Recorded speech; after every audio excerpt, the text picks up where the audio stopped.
একজন স্ত্রী চাইলে তার স্বামীকে দ্রুত মেরে ফেলতে পারে, আবার একজন স্ত্রী চাইলে তার স্বামীকে লম্বা হায়াত দিতে পারে। একজন স্ত্রী চাইলে তার স্বামীকে গরিব বানায় দিতে পারে, আবার একজন স্ত্রী চাইলে তার গরিব স্বামীকে অনেক বেশি ধনী বানায় দিতে পারে। হ্যাঁ, হাদিস থেকে এটাই কিন্তু প্রমাণিত। যদিও বলতে পারেন হুজুর, হায়াত, মৌত, রিজিক এগুলো তো আল্লাহর পক্ষ থেকে নির্ধারিত। হ্যাঁ, অবশ্যই নির্ধারিত, কিন্তু কিছু কিছু আমল রয়েছে বা কিছু কিছু কাজ রয়েছে যে কাজের কারণে আল্লাহ তার নির্ধারিত হায়াতের মধ্যে বরকত বাড়ায় দেয়। আবার কিছু কিছু কাজ রয়েছে যে কাজগুলো করার কারণে নির্ধারিত হায়াতের মধ্য থেকে আল্লাহ বরকত ছিনিয়ে দেয়। যেমনি ভাবে রিজিকের মধ্য থেকে আল্লাহ বরকত কেড়ে নেয় অথবা বরকত দিয়ে দেয়, ঠিক তেমনি ভাবে হায়াতের মধ্যেও সেম। এজন্য মা বোনদেরকে বলি, খবরদার, আপনার স্বামীর সাথে এমন ব্যবহার করবেন না যার কারণে আপনার স্বামীর হায়াত কমে যায়, যার কারণে আপনার স্বামীর সংসার থেকে রিজিক কমে যায়। বরং এমন কাজ করবেন যেন তাড়াতাড়ি তার হায়াতও বৃদ্ধি হয় এবং রিজিকও বৃদ্ধি হয়। যেই ঘরে, যেই সংসারে স্ত্রীরা 5 ওয়াক্ত নামাজ পড়ে, সর্বসময় পাক পবিত্র থাকে এবং প্রত্যেকটা কাজ শুরু করে বিসমিল্লাহ দিয়ে, রান্না করা থেকে শুরু করে নিয়ে সংসারের যাবতীয় কাজকর্ম বিসমিল্লাহ পড়ে, ওই সংসারে অবশ্যই রিজিকের মধ্যে বরকত আসবে, এতে কোনো সন্দেহ নাই।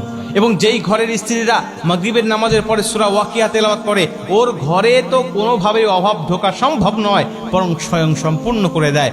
একটু সামান্য লবণ, পেঁয়াজ, রসুনের জন্য আল্লাহ তাকে অন্য মানুষের কাছে ধর্ণা ধরায় না, আল্লাহ পাক তাকে স্বয়ং সম্পূর্ণ করে দেয়। এবং যদি ওই সংসারের মধ্যে যদি স্ত্রী তার স্বামীকে আত্মীয়তার সম্পর্ক রক্ষা করার কথা বলে, মা বাবার সাথে ভালো ব্যবহার করার কথা বলে, মা বাবার হক আদায় করার কথা বলে, তাহলে ওই স্বামী যখন মা বাবার হকগুলো আদায় করবে, মা বাবার সাথে ভালো সুসম্পর্ক রাখবে, তখন আল্লাহ পাক আত্মীয়তার সম্পর্ক রক্ষা করার কারণে আল্লাহ পাক ওই স্বামীর হায়াতটা বৃদ্ধি করে দেয়, রিজিকও বৃদ্ধি করে দেয়, হায়াতও বৃদ্ধি করে দেয়।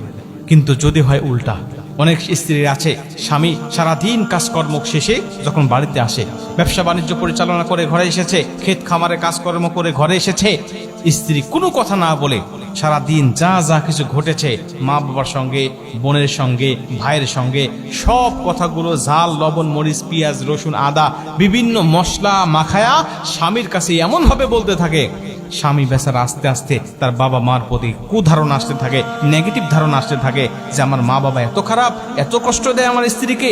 এভাবে আস্তে আস্তে তাদের প্রতি নেগেটিভ ধারণা আসতে থাকে এবং এক পর্যায়ে 1 মাস, 2 মাস, 5 মাস, 6 মাস এভাবে যেতে না যেতে স্বামী আর কতদিন, ওই সন্তান আর কতদিন মা বাবার প্রতি সুধারণা রাখবে? প্রত্যেকটা দিন যদি কান ঝালাফালা করতে থাকে, এক পর্যায়ে দেখবেন ওই সন্তান মা বাবার প্রতি খারাপ ধারণা নিয়ে আসবে এবং তাদের হক আদায় করতে চাইবে না, তাদেরকে দূরে ঠেলে দিবে, হয় বৃদ্ধাশ্রমে রেখে দিবে অথবা নিজেরা অন্য জায়গায় চলে যাবে।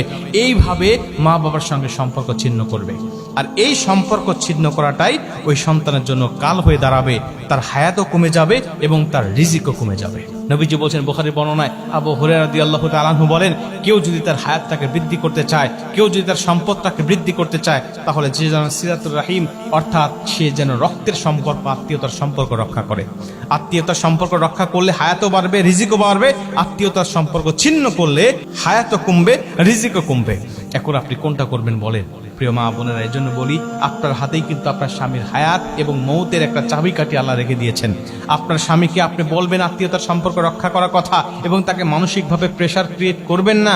আপনি তাকে সুস্থ রাখবেন, আপনি তাকে মানসিক শান্তিতে রাখবেন এবং আত্মীয়তার সম্পর্ক রক্ষা করার কথা বলবেন। দেখবেন আল্লাহ দুনিয়াতে আপনাদেরকে সুখময়, শান্তিময় একটা জীবন দিয়েছে এবং একটা সংসার আল্লাহ আপনাদেরকে দান করে দিয়েছে।